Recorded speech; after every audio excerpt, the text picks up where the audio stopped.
Now it is my great honor to introduce Mr. Stephan Hein, German heilpraktiker and CAM practitioner based in London, National Health Service approved therapeutic yoga teacher and educator at the University College of London Medical School, whose work integrates healing therapies, yoga, and leadership coaching.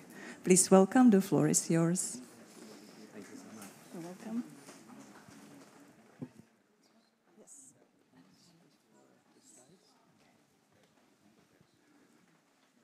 Hello and a very good evening to you. Dobry den.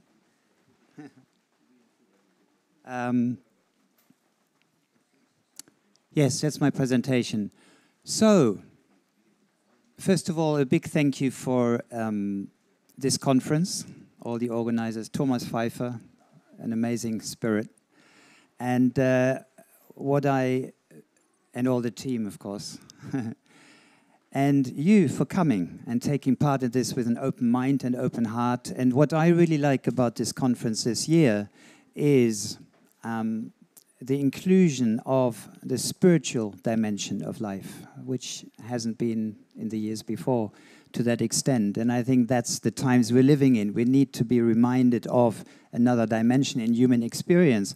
And I like to give you an introduction, what I do in London. I've been getting into humble beginnings in 2020, and then it's sort of expanded since last year particularly. And I'm offering now a workshop series called How to Stay Positive in Challenging Times. And I'd like to give you a bird's eye view about in the different environments where I teach in London and the interest of people, and especially of just normal, common people who come along, who want to know more about who they are. So, after all this information that we have received today, a lot of words and all very, very inspiring, and I feel also empowering for new possibility, I'd like to remind you of another space that is part of human experience, that is a space of stillness, okay? So Hermann Hesse said, within you there is a stillness and a sanctuary to which you can retreat at any time and be yourself. So with a deep breath in and a deep exhalation, I allow you to really let that sink in, to connect in this immediate experience of the talk, what that means for you, how that stillness shows up for you in your experience. So my name is Stephan Hein, I'm a naturopath, and I've done lots of other trainings. I'm based in London, and I haven't even started to unpack all the different trainings that I've taken. It's quite a creative journey and process, and it's quite a pioneering and an exotic journey that I've taken.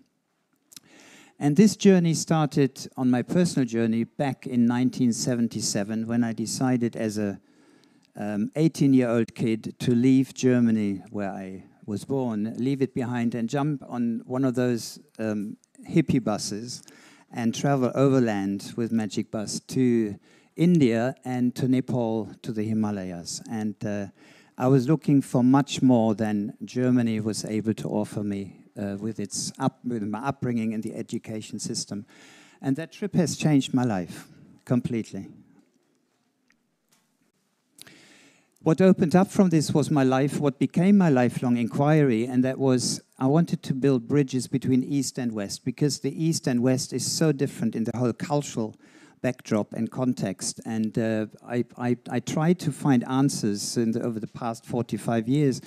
What is science, what is spirituality, and what is beauty? Because beauty is a very powerful agent to transform my experience of life and living. So I talk about this a little bit down the presentation. So as we all realize, the world is burning, quite literally, in many places and in many ways, okay? And it's a very depressing topic. I don't want to get on into it. I find it very upsetting, and I don't really watch the news anymore, because what is new in the news? Nothing is new in the news. We need some different kind, more positive news. And I think one of the biggest adverse effects for human peace and happiness and health and well-being is, I think, our social media and cell phone culture. So I live in central London. you see 95% of the people walking in the street immersed with all their attention in their mobile telephones and not in the street, not being willing or able to say hello or to meet, to connect through the eye or in a physical sphere of reality, okay?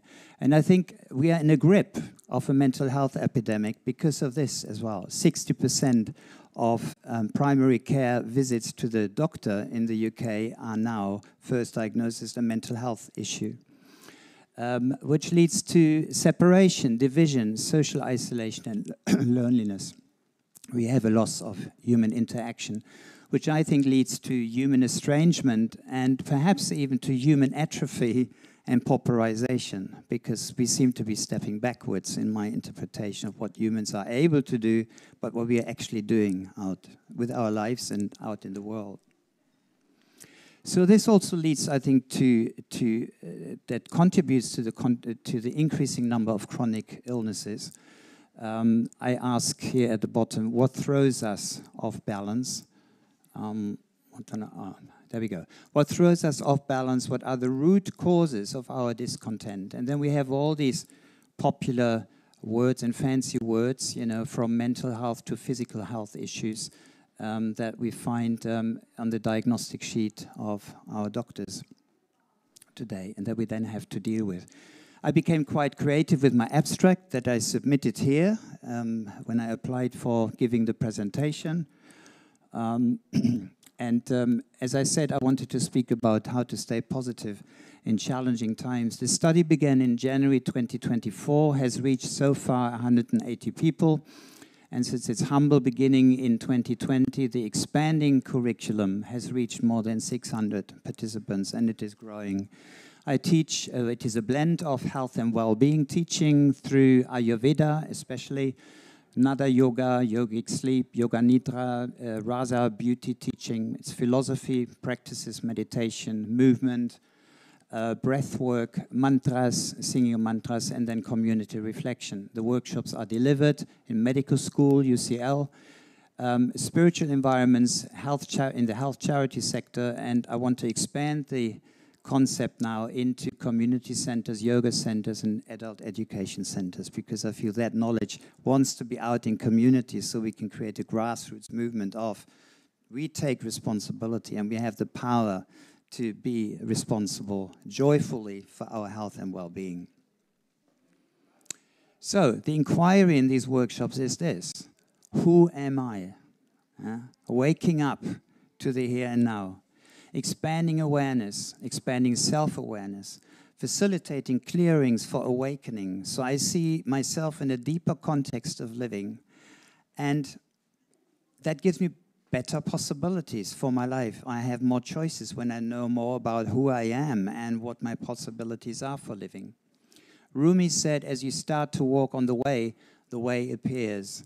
So this inquiry, who am I, is for many who have never done it, can be a scary business, because we need to look in the mirror and see who we are in this moment of time, okay? That's scary. Rumi reminds us, well, the way appears when we just stick to it without fear, or we embrace our fear, our anxiety of the unknown.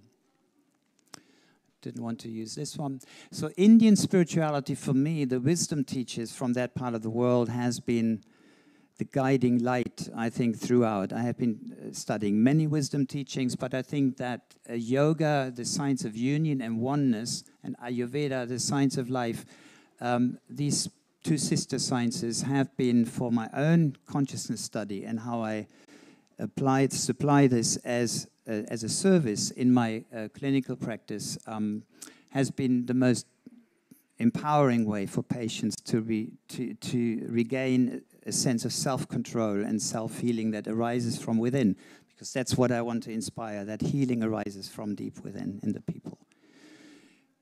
What these sciences also do is attaining purity in consciousness to perceive the essence that permeates everything on the quantum level. So it's a heightening of sensitivity in the perception of what is possible in life, and in deep meditation we access these levels particularly, leading to a state of moksha, liberation from suffering through spiritual emancipation. Right. So Ayurveda medicine teaches us that 80% of physical health comes from the quality of our state of mind. So I'm wondering, why don't we go into the mind in order to find the solutions for the illnesses? Otherwise, we are just stuck in the symptomatic treatment. Chronic illness, we go in circles, we suppress symptoms, but we go right into the challenge that the mind is posing us, so it shows up as a physical illness. The question for me is, as yoga and Ayurveda are consciousness transforming practices, the question is, how do I hack consciousness, my state of consciousness, for better health in body, mind, and soul? So we have to ask, what is consciousness? And of course, that is a big question in science and also spiritual traditions. In science, it would say consciousness is just what we have evidence for. It's a chemical, it's a biological machine, and there's nothing beyond that. So it's this what's in the neuronal structures in the brain itself. And I came across this definition, what consciousness is beyond biology, and that is when matter begins to have an experience. And I think that's a fascinating and a nutshell explanation. And in this nutshell, when matter begins to have an experience that is both objective and subjective experience. So we have in consciousness and neuroscience, we speak about the hard problem, objective reality, subjective reality. I think, Madan, you were referring to this morning as well, okay? We won't go into this, but I just want to say that in the yogic tradition, there were really specialists, this is thousands of years old, that there are so many different layers of reality. There isn't just this reality that I'm standing here speaking to you, or you're sitting there and you're listening to me, and then we all have our own interpretation according to our life experience, right? They speak in the tantric tradition of 36 layers called tattvas of reality. I just have put the map there on the right-hand side, which starts with the gross elements, our senses, our physical manifestation of reality, and then it refines through our feelings, sensations, and the mind and the thoughts into our soul experience, and then the spiritual connection, which is an all-encompassing oneness, okay? And that is the attainment of moksha, of this liberation, of this enlightenment, as it is known here in the West.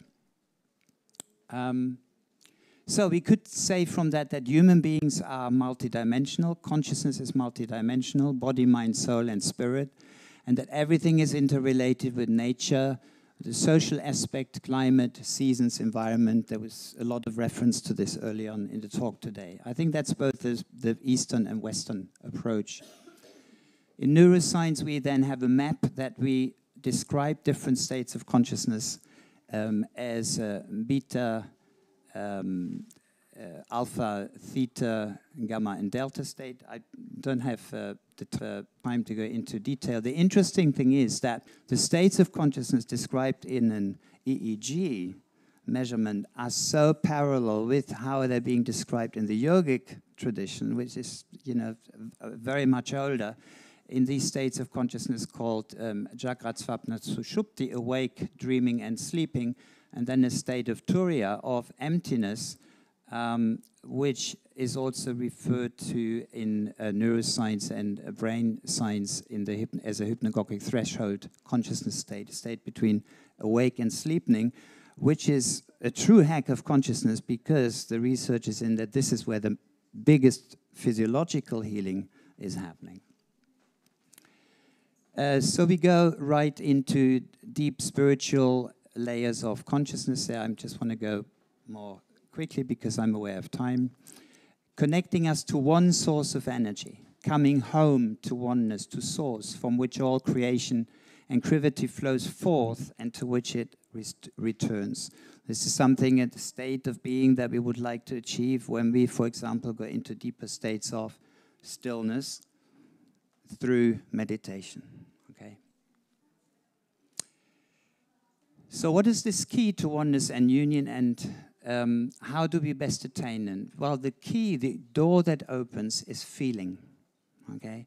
It is in feelings of love, self-love, compassion, self-compassion, empathy, gratefulness, and forgiveness, which are residing in the center of our chest, our spiritual heart, that when we access this, there's a transformation of our experience. Okay? When we are moved by something, by a piece of music, so we cry or something, there's a door that opens into a deeper experience of who we are. In Ayurveda, the heart is the seat of consciousness, and the heart is a major contributor to physical, mental, and emotional health. So they turn very much to the heart. And one of the therapy strategies I've picked out for this from Ayurveda is Rasayana, which means rejuvenation. The Charaka Samhita reminds us that rejuvenation brings you a long life, a sharp memory, intelligence, freedom from disease, youthfulness, beauty, a sweet voice, respect, and brilliance. And how do we enter those kind of experiences? It is by nourishing, nurturing the heart. The first strategy would be it has to do with the nutrients, the outer and inner nutrients that we give our lives. So a lot of stress, for example, takes away from those kind of well-being feelings, and a lot of nourishing, nurturing experiences like love and compassion, all these kind of more spiritual qualities that I'm referring to in this particular instance, then builds something that's called vital essence, ojas, strength. It was referred to by other speakers as well. Ojas then is a subtle essence of the subtle bodies that builds immunity, resilience, energy, resourcefulness, and contentment. And there's another word that's important in this context, that is soma. Soma is called the sacred nectar. It's not so much referred to in Ayurvedic practice. I haven't seen it as to be very common from my point of view, but with the nourishing, nurturing energy of soma, there is an alchemy that happens in our experience of living that allows us to live with lightness, no matter what the challenges from the outside or what life throws at us. Any stress will be alchemized into a feeling of, it doesn't matter, I'm still well. I'm connected to well-being inside, and that well-being arises from the heart, from that connection, from stillness. Yeah. The vagus nerve, the mediator between body, mind, soul connection, would be on the physiological level we would work on, okay, to activate that part of healing experience inside. The research shows, down with the bullet points, what happens on the physiological, the emotional, and the spiritual layer, leading to, on the gut, put in here, heart, brain, gut-brain axis, to more coherence between body, mind, and soul as a state of health and well-being. And I put some stimulation for vagus nerve tips in here, which all have to do with breathing practices, yoga, qigong, receiving massage, body work, proper sleep, hygiene, telling stories while sitting around the fire. We don't do that very often anymore, do we? Walking barefoot in nature, painting, music, singing, mantra, or doing nothing, which in our culture is, it's a sin not to do anything, right? It's not very well respected. Rasa theory, I just want to see that the purpose of art is to transport the person who experienced it to another universe that transcends the ordinary. So we all know when we see a beautiful painting, or we listen to beautiful music, or we see a beautiful sunrise, it can have us stop in our tracks. And to give ourselves those opportunities is a possibility to enter into a state of stillness from which healing can arise. So I skip that. So what does it all lead to? It leads to that when we do therapies, Rasayana, Soma, meditation, becoming still, staying connected inside, that I become the center of my universe. And the things that are happening outside around me, they're not pulling me away from myself anymore. The mind and the chatter of the mind, very often sabotaging and worrying mind, anxiety mind, dissipates, okay? And we are connected in the heart to a quality that's called Hridaya, the golden pearl of the heart, which is the seat of Supreme Self, our true nature, and source of divine knowledge. And this is a space which I like to call welcome home to yourself. So a lot of the therapy that I do is guiding people back into this experience of like between awake and asleep. I have arrived.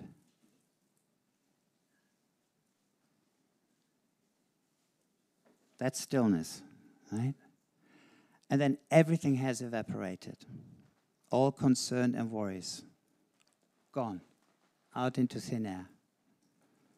I can then hear the rain more than I did before, right? Because I'm just opened up in my senses to perceive the deeper underlying truth of my state of being alive in this world.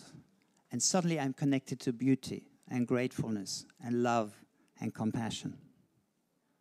Do you get that?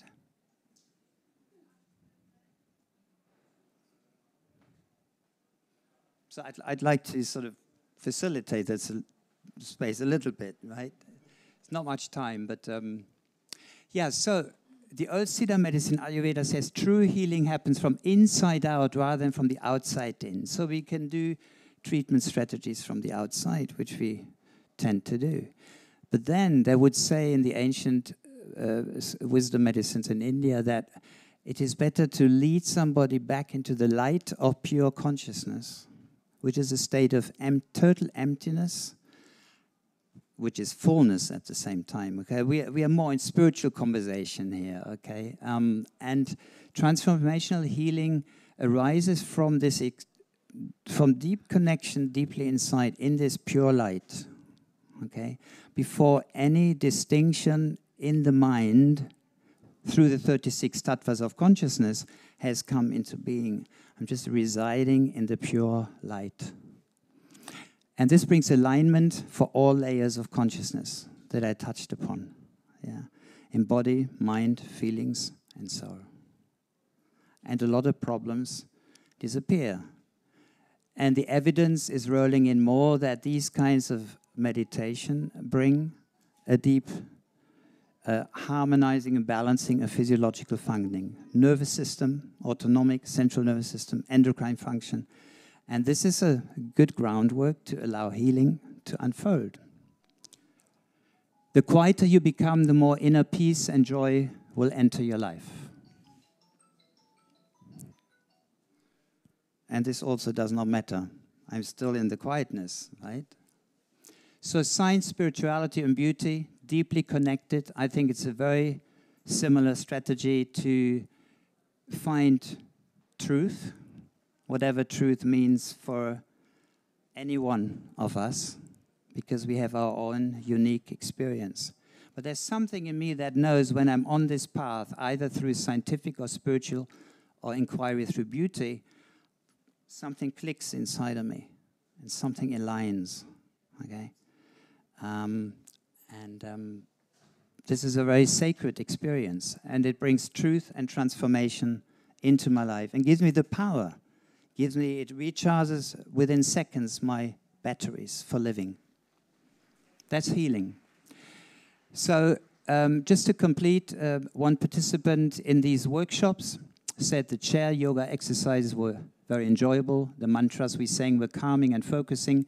The music played by Stephan and his friend, the talented clarinetist Gökhan, was lovely. We play live music on these events. To share this experience with others gave the experience more meaning for me. In other more generic feedback, people said it was hopeful, restful, empowering, energizing, finding strength, sleeping well, happy, and restored.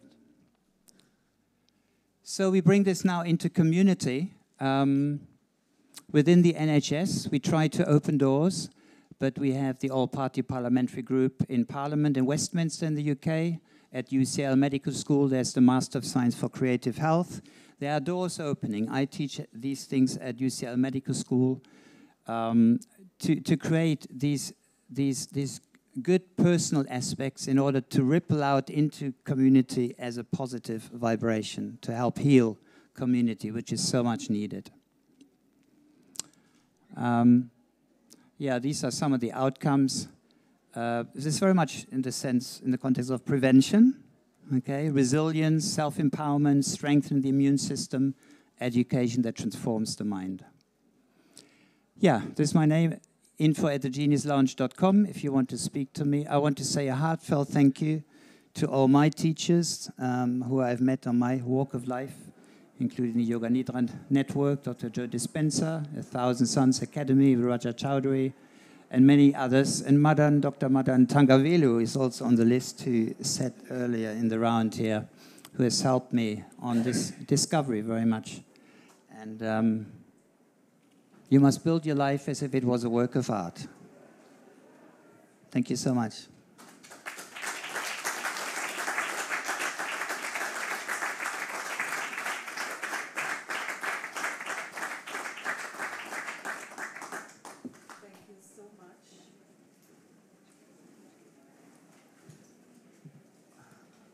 Thank you so much for your insightful lecture.